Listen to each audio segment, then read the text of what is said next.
ఏపీలో ఇప్పుడు నడుస్తున్నటువంటి హాట్ టాపిక్ ఏదైనా ఉందా అంటే అది ప్రధానంగా మాట్లాడుకోవాల్సింది పెన్షనర్ల కష్టాల గురించండి. ఇంత ఎండల్లో వారు పడుతున్న బాధలకి కారణం ఎవరనుకోవచ్చు?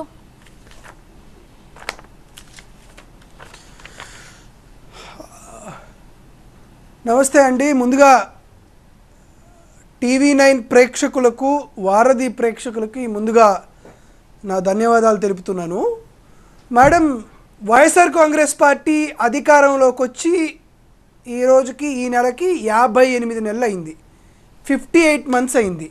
58 నెలలుగా లేనటువంటి పెన్షనర్ల కష్టాలు, 58 నెలలుగా లేనటువంటి పెన్షనర్లకు ఇబ్బందులు, 58 నెలలుగా లేనటువంటి పెన్షన్స్ బ్యాంకుల దగ్గరకు పోయి క్యూ లైన్లో నిలబడి విసిగి వేసారిపోయి డబ్బులు ఉండి లేకుండా పడుతున్న నరకయాతన ఎందుకు ఎన్నికల కోడ్ వచ్చినటువంటి ఈ చివరి 2 నెలల్లో ఎందుకు వచ్చిందంటారు?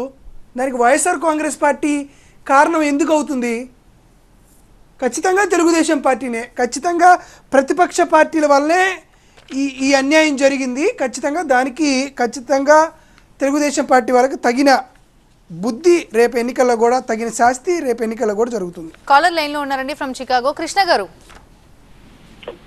సార్ యాదవ్ గారు, నమస్తే మేడం. Good afternoon. నమస్తే కృష్ణ గారు. సార్ యాదవ్ గారు, నాగార్జున గారు, గుడ్ ఆఫ్టర్నూన్ అండి. ముఖ్యంగా నా ఉద్దేశం, నేను జగన్ గారికి ఆయన చేస్తున్న ప్రోయాక్టివ్ ఫర్ ద పూర్ అన్నది నాకు చాలా ఇష్టమైన ప్రొసీజర్ సార్. గవర్నమెంట్ పూర్ గురించే వర్క్ చేయాలని నమ్మే సిద్ధాంతం నేను నమ్ముతాను.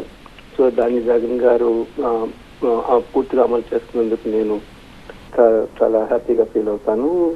సో డెఫినెట్ గా జగన్ గారు సక్సెస్ కావాలని కోరుకుంటాను. మీకు ముందు హెడ్ అండ్ వర్క్ చేస్తున్నాను సార్. ఒక 3 కాళ్ళు వస్తాయి, తర్వాత భయంకరంగా మాట్లాడతారు మేడం. మీరు కూడా వాళ్ళని కొద్దిగా వొకాబులరీ కానీ యూసేజ్ కానీ కొద్దిగా మంచిగా మాట్లాడమని చెప్పాను మేడం. తప్పుగా మాట్లాడి ఒక ముఖ్యమంత్రిని సంబోధించే పద్ధతులు కానీ చాలా అబ్నార్మల్ గా మాట్లాడుతున్నారు. దయచేసి యాజ్ ఎ TV9 మీరు వాళ్ళని కొద్దిగా రిస్ట్రిక్ట్ చేయండి madam. All the best for the compulsory government రావాలని కోరుకుంటున్నాను సార్, వైసీపీ గవర్నమెంట్. మళ్ళా థ్యాంక్ యూ సార్.